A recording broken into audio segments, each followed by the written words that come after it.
self-care is the biggest undiscovered, unexamined question in all of psychology.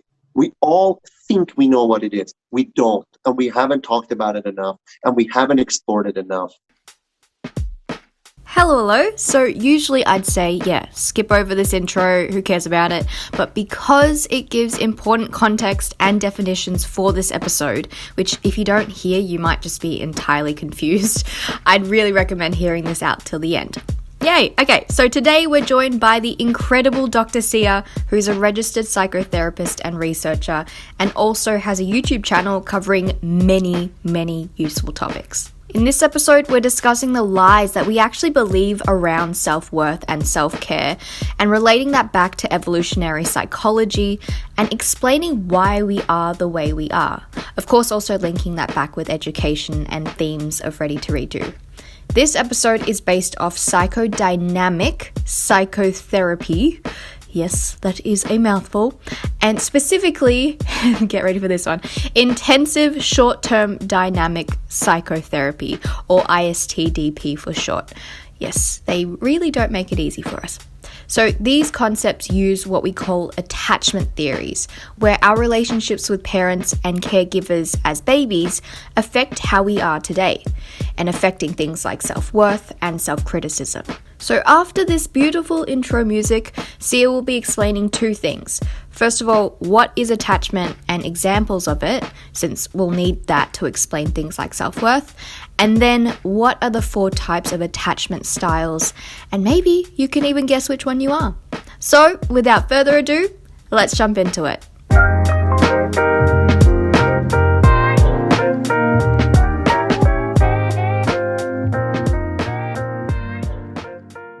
When babies are born, they must attach to their parents, meaning they must kind of find a way to get in with the parents and work with the parents and function with the parents, because otherwise the baby dies.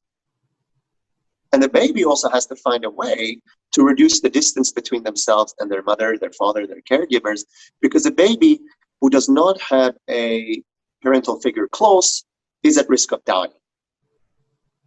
It's as simple as that. So you can just imagine a baby who has mom and dad very close to them, less likely to die from cold, less likely to die from harsh starvation, less likely to die from disease, less likely to die from a bear attack, whatever you will.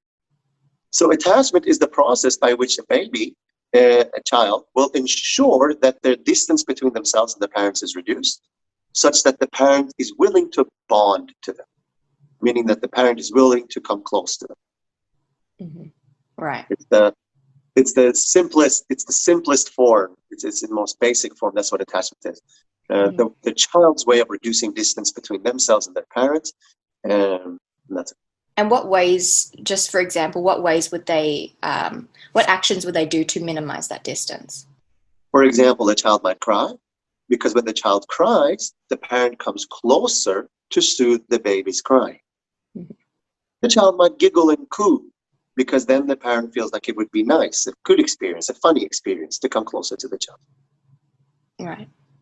And if they were to have that action and it wouldn't elicit a response in the parent, they might change tracks and do something else. Is that right? That's exactly right. So a child might cry and notice that when they cried, in fact, the parent doesn't come closer. Instead, what the parent does is starts crying in the wrong corner, far away. When I get overwhelmed, my mom gets overwhelmed. My dad gets overwhelmed. This is not a good strategy. I got to change tack. Right.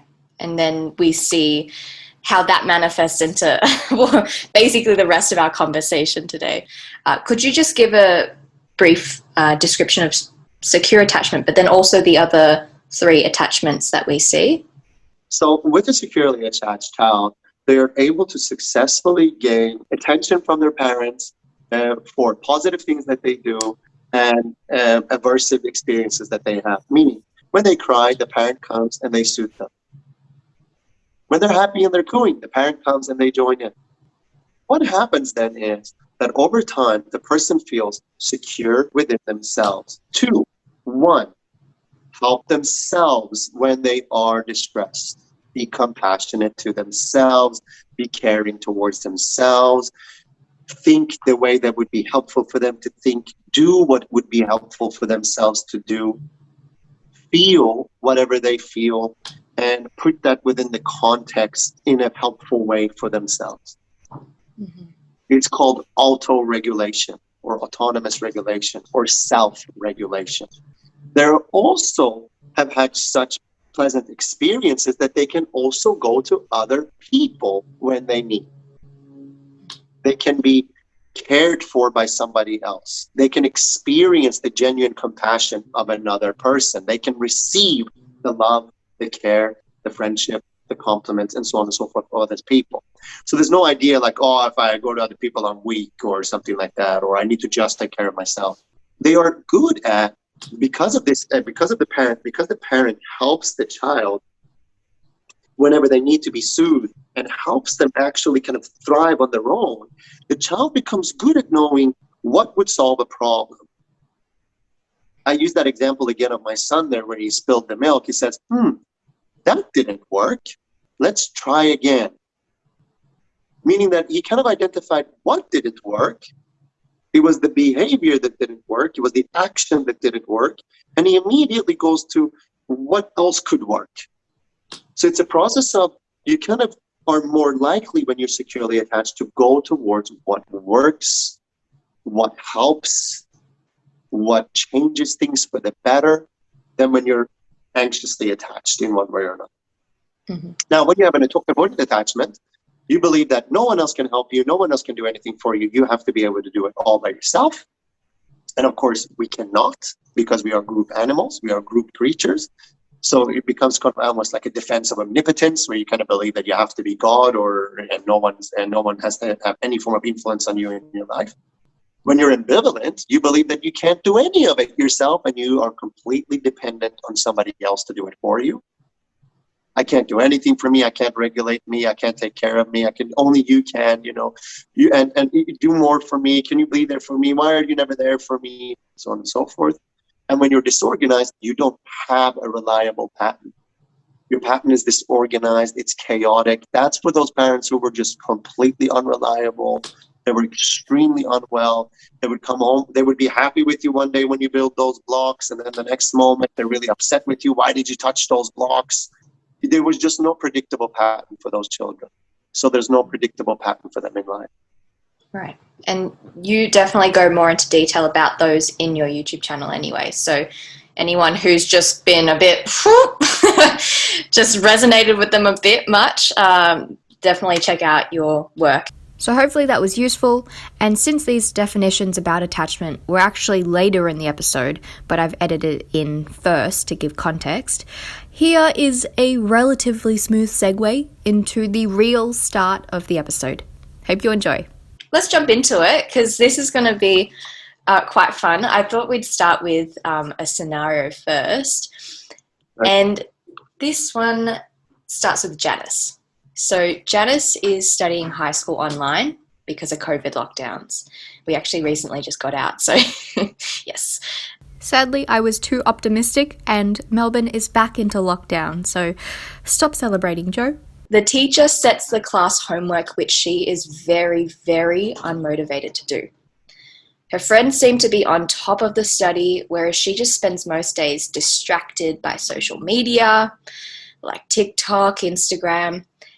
And they also ask her, what have you been up to recently? Or have you been up to much? And she feels so ashamed because she just hasn't done much at all. Everyone's studying and doing things but me. I'm so worthless, she thinks. So that's just the very common situation that, I started to brainstorm. And I've heard students say this quite often. And I've fallen into the trap too. I still do, actually.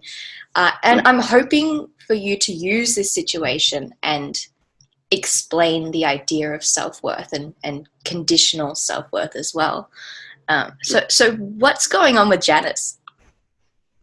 Well, I mean, look, if you look at it from a detachment perspective, what happens there is some children from a very young age, and I'm talking about the first kind of 2, 3, 4 years of life, even up to kind of the first 5, 6, 7 tops years of life, will have a persistent and consistent experience that when they are in a particular way, their parents are more likely to come to them and less likely to distance themselves away from them.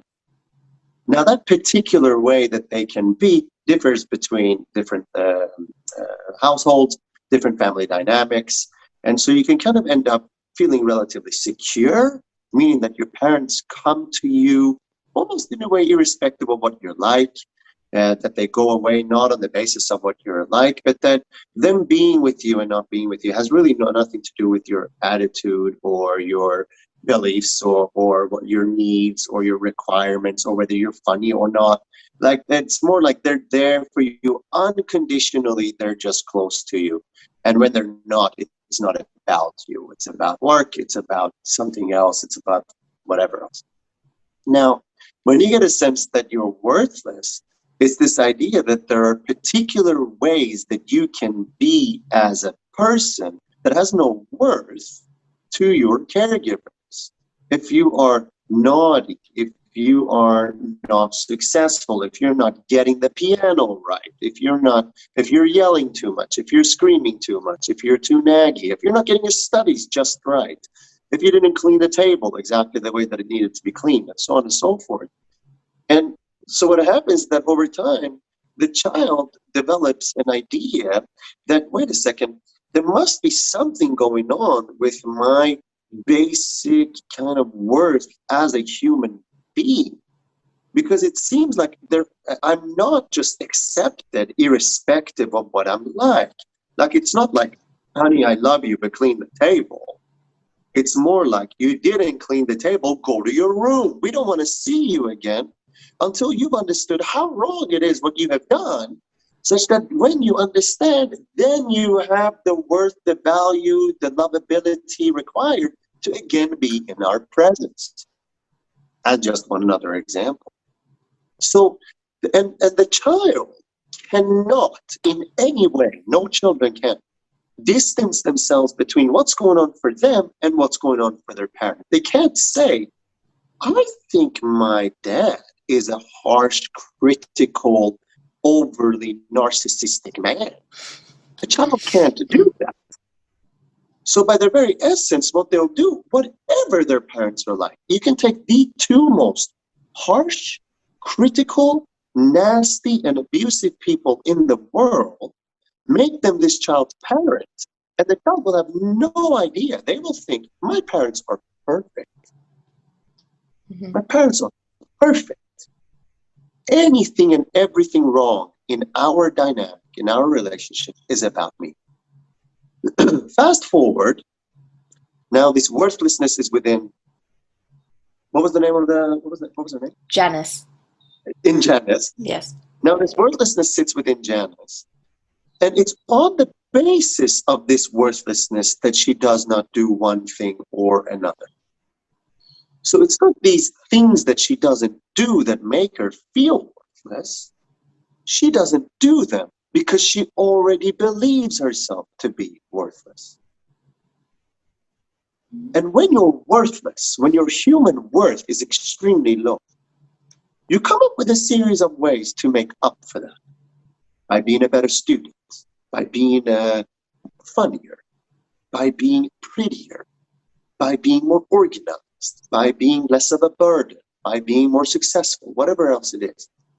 And when you can't imagine being able to do any of those things, when you can't imagine that any of those things are going to compensate appropriately for your worthlessness, and when you also can't imagine that any of those things are going to be examples of how you can, and if you can imagine that doing those things is just going to make you feel even more worthless, then you just don't.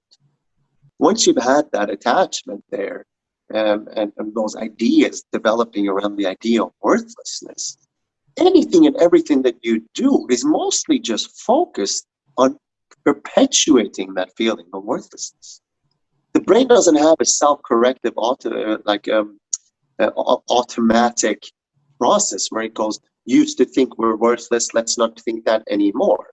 It doesn't do that automatically. In fact, what the brain does is goes, was worthless at some point in time, now let's keep it like that for the rest of your life, unless you do something about it. Right. And so the idea of Janice thinking that she needs to do things, when you were, say, perpetuating, so if she already has that idea that she's worthless in some way, then by the very nature of trying to do something, like, does that amplify her idea of she's trying to improve herself, but at the same time, it's not actually targeting the real reason of, That's exactly self-worth. right. That's the key there. It's not that it amplifies or that it minimizes. It actually just doesn't touch the subject. Right. It covers the subject up. It covers up the worthlessness. That's all it does. That's why you can have a person who is world #1 in tennis and still feels worthless. Right? Most famous actor in the world commits suicide the next day. I felt worthless my whole life. They write. It just doesn't touch the subject. The successes, the achievements, the conditional things they try to do, just they don't relate to that. They are facades, we call them. Facades to cover up the truth about oneself. In schools, because I teach in a lot of schools and do teaching aid work, there's a lot of students who really rely on things like test grades to make them feel worth something, even though, if they get in like a bad grade, they'll say, oh, I'm so crap at this, I'm not any good at this. And in terms of that, I guess they've sort of conditioned themselves to think that the mark will give them the validation that they need and will give them the worth that they need. And so in those situations, why is that? Why is the idea of them needing a mark so important for them?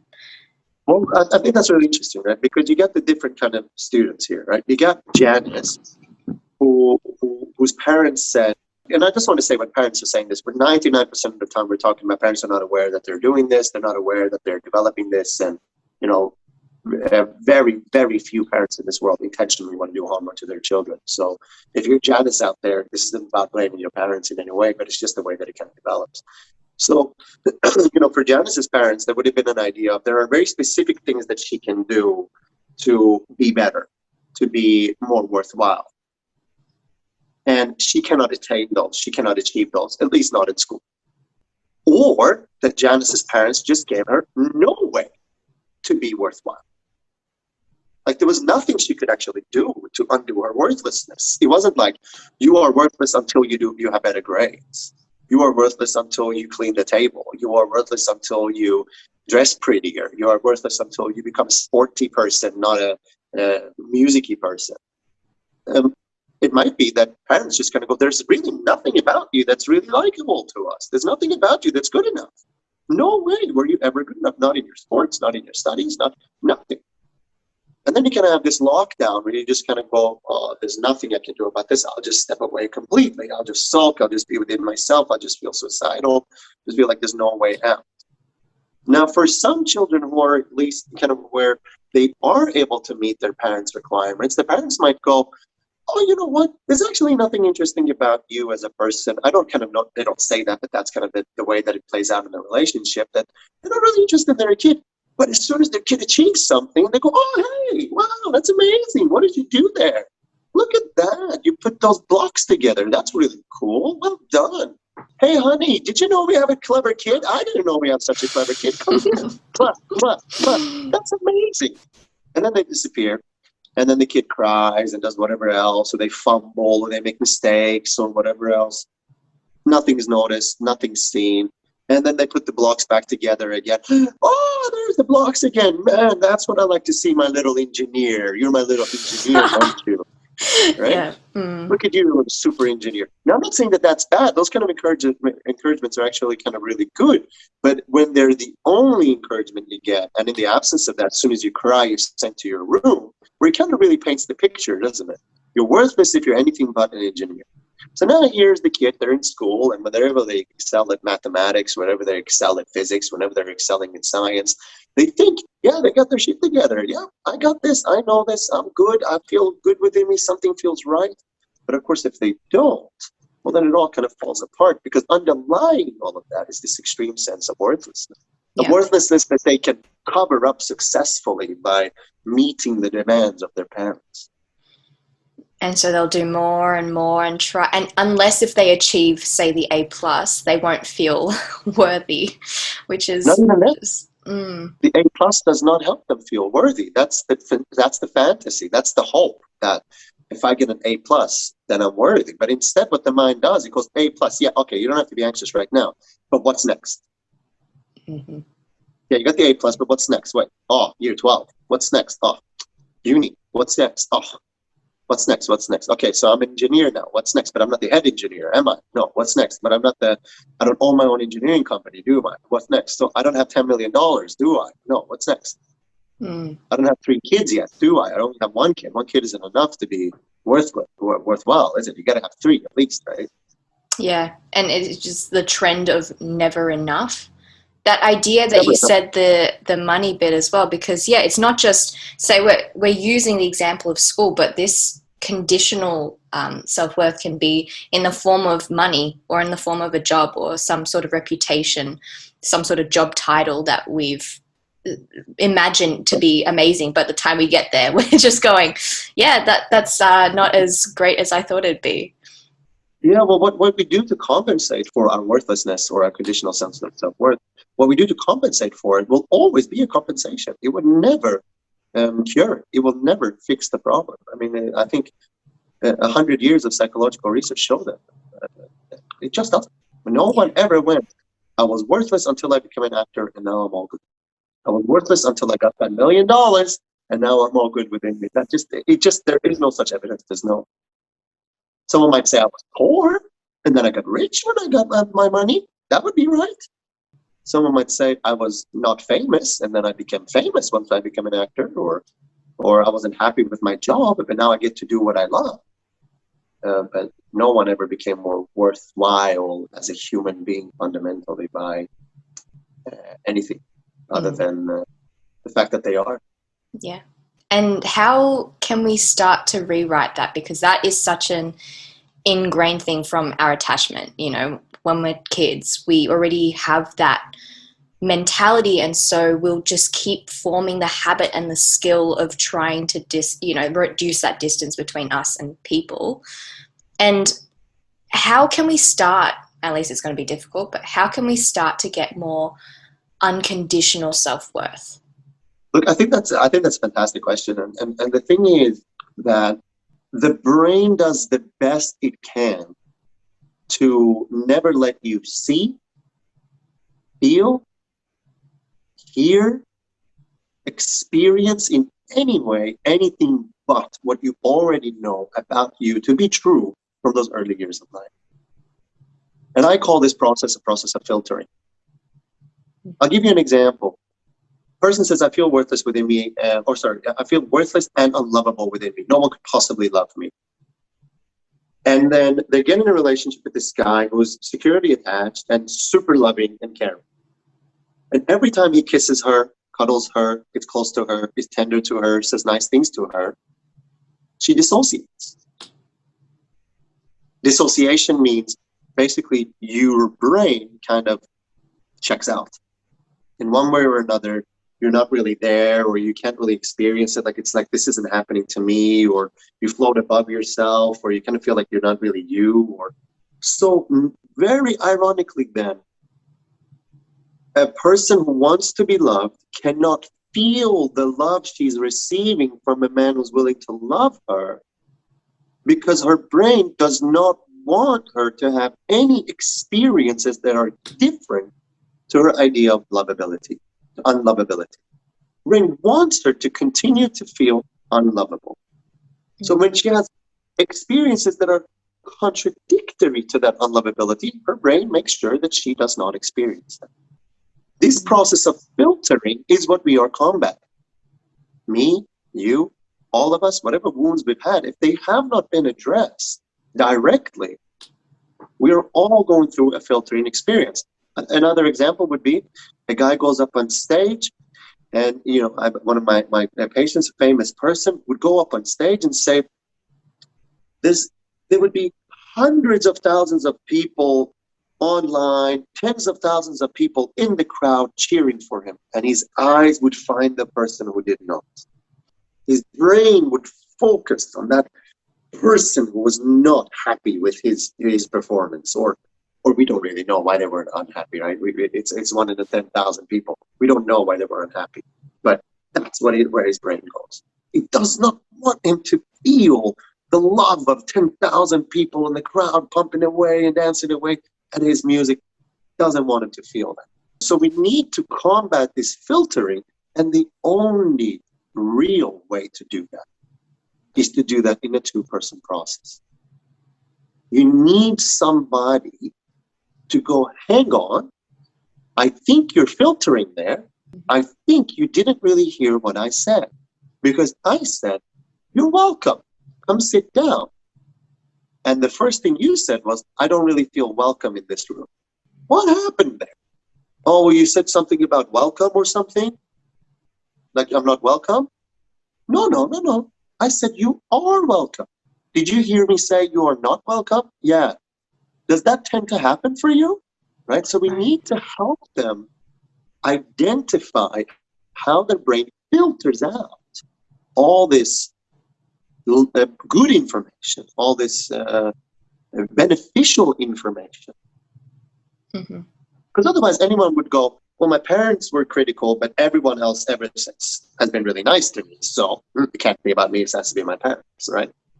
No need for psychology anymore, no need for therapy. Yes. The world is pure, right? Everyone can just kind of keep it contextual. My parents were like that.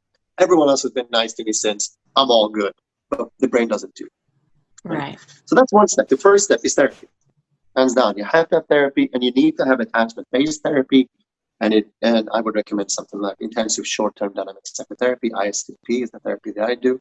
Other therapies that are available that may have some efficacy around that might be schema therapy, gestalt therapy, they say. For borderline personality, DBT, it might be effective. I don't know. So those are kind of attachment-based therapies are the best. And I think if not, the therapies that are based on this idea that there's a core and we need to do something about the core. Cognitive therapy, of course, is extremely good therapy. Now, if it's not therapy, what do you do? Yeah, help. Therapy, what do you do? I think one of the first things that you can do, honestly, that people have said to me has been the most useful avenue for them to start learning is to start reading about attachment. Yeah, there's some really good literature out there about attachment. There is a book by John Fredrickson called The Lies We Tell Ourselves. It's a phenomenal book to start identifying these filters that we have, and how the brain kind of lies to you and how you end up kind of lying to yourself. There's a book called Daniel Hill's Affect Regulation Theory for those who are a little bit more brainy and like it a little bit more sciencey. I think those are kind of two of the best books I've read. Of course, there's the book called The Handbook of Attachment. If you're really thick into that stuff, it'd be really useful. But I think learning about this area from each other and from other people, it's very useful. A way to start kind of getting those ideas like, wait a second, okay, maybe my brain does filter. I know my brain does filter, but maybe now at least I know my brain filters. And maybe there are kind of some things I can start thinking about because my partner does keep telling me, hey, you keep not hearing me when I say I love you. So, yeah, it's like identifying a trend, right? Being aware of it in the first place. That's right. And starting to identify trends can be the beginning. And then there's things like getting in with social groups. And that I actually just recently released a video about that, actually, what you can do about your attachment. I think like getting connected with different social groups, getting connected with healthy groups of people who are struggling with the same things. But ideally, there should be someone supervising those groups, like someone who does not identify with the same problem anymore. Otherwise, it could just be more harmful. So not trying to resolve this stuff with your family unless your family has significantly changed. Unless your family went and did therapy and realized themselves some of the stuff that they were doing and they're not doing that anymore. It might be useful to talk to them. Otherwise, try not to. Yeah. So that's a lot of resources for whoever's listening to, go and access, because there is always help. It's just a matter of finding that for themselves. Yeah. And so now going from that idea of self-worth, now the idea of self-criticism, and we're going to compare that to self-compassion too. But first of all, I'm curious to know why a lot of people are so self-critical as well. I guess it links back to self-worth, but there must be some sort of benefit for being so self-critical.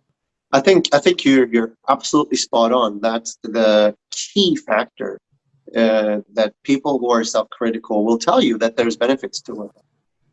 They will believe that their self-criticism was the thing that got them there, the thing that helped them, the thing that made them thrive and made them strive and made them reach their goals. But there's actually very little to no evidence that self-criticism is the pathway that gets us to achieve. People who are self-critical and they do achieve, they actually end up just continuing being self-critical and still being self-hating and still being self-punitive. We simply take on board that idea of persistent and chronic self-criticism as the way that we are treated. It's in other words, a shaming process. We shame ourselves the way that we've been shamed. And if we make mistakes when we're a child, we drop the milk, we're trying to pour milk. I mean, my son was trying to pour milk the other day. He pours the milk. Now there's milk everywhere. He goes, oh, that didn't work. And I hear him in the other room and I go, hey, what's up, buddy? What's happening here? He says, I tried to make milk. I tried to pour the milk and it didn't work. No, it didn't work. Should we try again? Yeah, let's try again. And that's about all that needs to be said about that. And that's what he's going to do probably if I keep doing what I keep doing. He's going to keep doing that for the rest of his life. When things don't work, he's going to go, doesn't work. Pause, think, try something else. Try again. That's about all you really need, right? You don't need the voice in between that says you're stupid, you're an idiot, why did you try to begin with? You know, you always make mistakes like that. No one's ever going to love you. No one's ever going to believe in you. You're going to mess up your whole life. You're going to make the whole company go bankrupt. You're going to make people hate you. Everyone's going to notice how useless and worthless you are. You just don't need all that stuff in between. But people who have been treated that way, children who dropped the milk and mom and dad came, oh, see, oh, you stupid. That was just stupid. Why did you think that you could do that? Like, that's just silly. That's super silly. Don't grab the milk again. Well, you know, then next time when they just spill the milk, they're going to go, that's silly. That's stupid. That's why did I think I could do that? Of course I couldn't do that. They just repeat. So self-criticism is it is a repetition of shame when in that frame of mind. And in those situations, because when you were using that example, I started to think of, I have very strong opinions about punishment. So say punishment in schools, I have very strong opinions about that and how it doesn't work, because you've got things like detentions and suspensions. You've got all of these punitive measures to make sure that the students don't do it again. But what you end up finding is that they will do it again.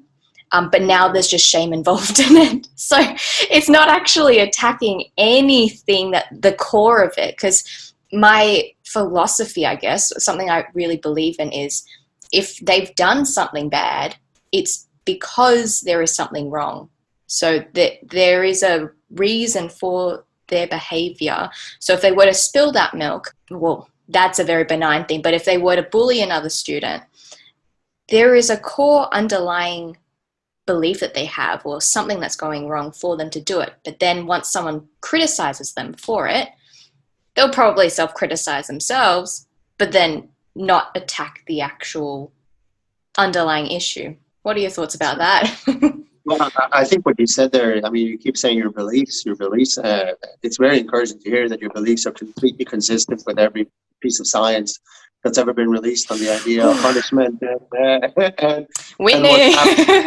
We got to know that punishment, I mean, if you think about it, punishment has not helped with anything. Punishment does not reduce crime. Punishment has not reduced children from using drugs.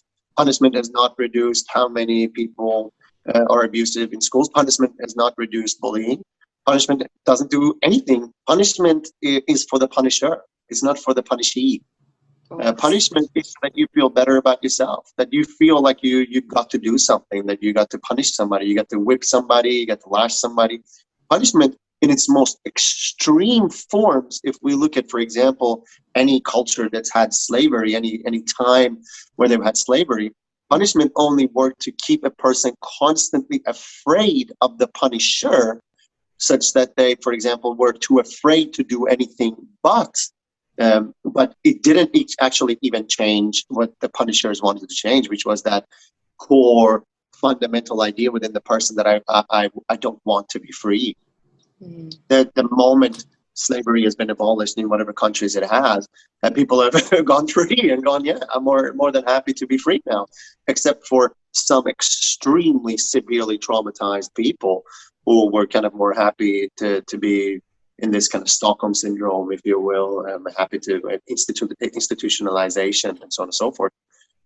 And unless that's what we're trying to achieve with punishment, that we're trying to scare people by their lives from doing anything wrong, and we punish them accordingly, like whip them, shoot them, and even then it's very ineffective. What are we trying to do? We're just putting the heart that we have inside us into them. We're just finding a recourse, a way to say, well, I did something. You know, you hit somebody at school, and here's something. There must be a consequence. Yeah. But of course, those consequences are already natural. And rather than looking at the natural consequences that happens for a person and helping them understand that when you bully, that voice within you that says that you're already worthless, that's the one thing that got you to bully to begin with. And that's feeding off of every negative behavior that you do. It just kind of feeds off of that. And that perpetuates that cycle for you. And of course, after you bully, you then feel shame within you. And that's your consequence. And so instead, what we can do is help you look at that sense of worthlessness that you have within you. I mean, if a kid is bullying somebody in school, send them to therapy. It's simple. It's simple. It's inside. It's been said. So if a child bullies someone in school, you're a teacher, the first thing you do, you talk to the parents about referring your child to therapy. That's as simple as it goes. Done.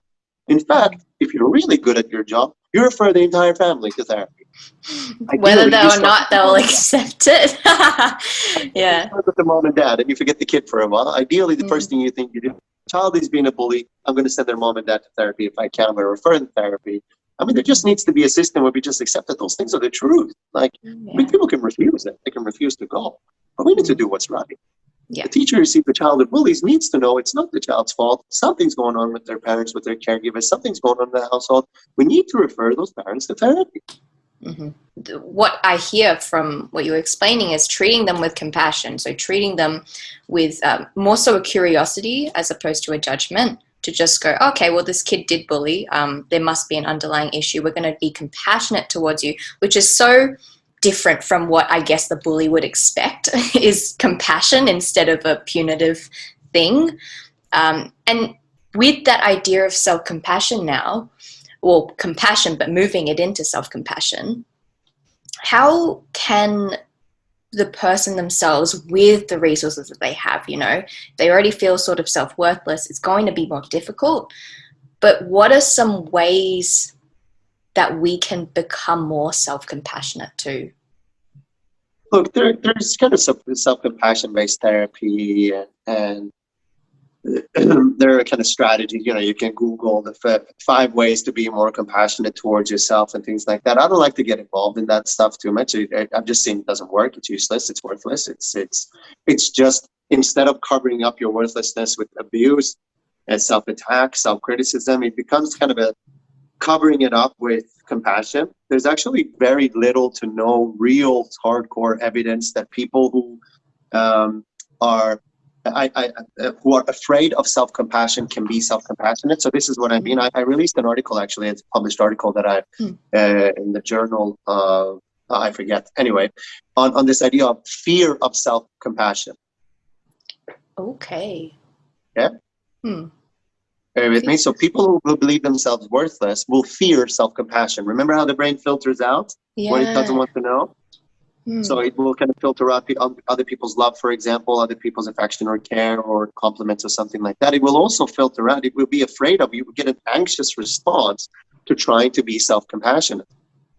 And of course, what we did with that, and Paul Gilbert, one of the kind of most famous self-compassion-based authors in the world, kind of first mentioned this idea of fear of self-compassion, because they noticed that with a huge number of their patients who they were trying to do self-compassion-based therapy with, their patients weren't responding. They were getting an anxious response when they were being told to be compassionate to themselves.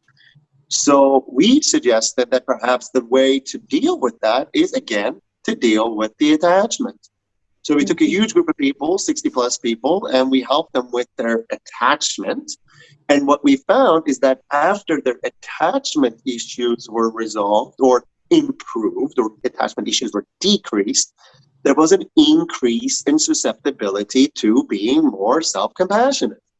So it again suggests that even self-compassion-based strategies require the fundamental basis of a awareness and of regulation, of some form of knowing that there is something going on within that is worthlessness or something like that, and being aware that your brain is trying to filter everything away from that, is going to get anxious if you try to defeat that purpose or that idea within you. And almost like you need to be taking steps towards security in your attachment already before self-compassion exercises actually have a function, work at all. So I hope you're enjoying so far. Now on to the last part of the episode about the true meaning of self-care, and something that Sia is very ready to rant about. I'm going to start with a scenario. So Angus is getting more and more stressed in school. He worries about assignments that are due, and his grades just don't seem to be improving. And it happens no matter how hard he's studying, and he's studying quite a bit. So he learnt about self-care a while back, and this was in one of the classes, the extra classes where someone comes in, and they talked about self-care, and they were asked to write a list of self-care activities that they could do. So he said he wrote down things like video games, he wrote down things like sleeping, like running, all of that. And so already I saw that. I saw that. And so obviously you have a lot of thoughts about self-care and what psychological self-care actually is. So I'll pass the mic on to you. No. That is the question. Like, you have a lot of thoughts. And so what issues do you have with this scenario I've just painted for you? I have so many issues. So many problems with look, modern day, Western, chewed up, jazzed up self-care is not self-care. It's just another go and buy products. Go to your next convenience store, buy this facial cream. It's going to make you feel better about your husband being abusive to you. Go to this store, buy this facial cream. It's going to make you feel better about your wife being abusive to you, about your partner being aggressive to you. You know what? Play some video games. It's going to make you feel better about your dad who's aggressive to you. Play some video games. It's going to make you feel better about your mom who's always criticizing you. Go to ballet and do some dancing. It's going to make you feel a lot better about your mom who's always trying to criticize you, always trying to beat you up about this, or never pays attention to you, or your dad who's always away is someday going to come back. Like, it's not self-care. I don't know, like, to the point where I would say, I stop some people from going to the gym. I say to some people, don't go to the gym anymore, right? Why? If gym is equivalent to self-care, why would I say to people, don't go to the gym? I'm trying to think about that. Yeah, why? Because you all assume, everyone who's kind of selling the product, gym as a product, assumes that 100 people doing the same thing feel the same way. My patients go to the gym and they stand in front of the mirror and they say things like, you're scum, you're shit, you're fat. Look, everyone else is so skinny. Look how beautiful they are. Look how ugly you are. Comes out of the gym and he's more suicidal than ever. Can I say to that person, gym is self-care? No. I'm sending him right down a path of suicidality. Now, this person comes to me, and 5 therapists before him have said, you need to go to the gym. None of them identifying this guy doesn't go to the gym and do what you believe you're supposed to do at the gym. He goes to the gym, he lifts the weights, but the entire time he's constantly hurting himself from the inside. So the actions we take, the behaviors we engage in externally, the activities we engage in are not self-care. One child plays video games and it's harmful to them and they should stop until we can psychologically deal with the issues that are within, and then they can play video games again. One child can play video games and have fun and not beat themselves up and not be horrible and horrific to themselves while they're doing that. They can go ahead and play video. Activities are not self-care. So what is self-care then? Self-care is what is within. It's how you care about you. Are you being caring towards yourself? Compassion, self-compassion is a component of that. I developed a survey with 500 questions. It was actually just before I kind of finished my job at the university. I developed a questionnaire where we looked at behavioral, cognitive, and emotional ways of being caring to oneself. Compassion was one.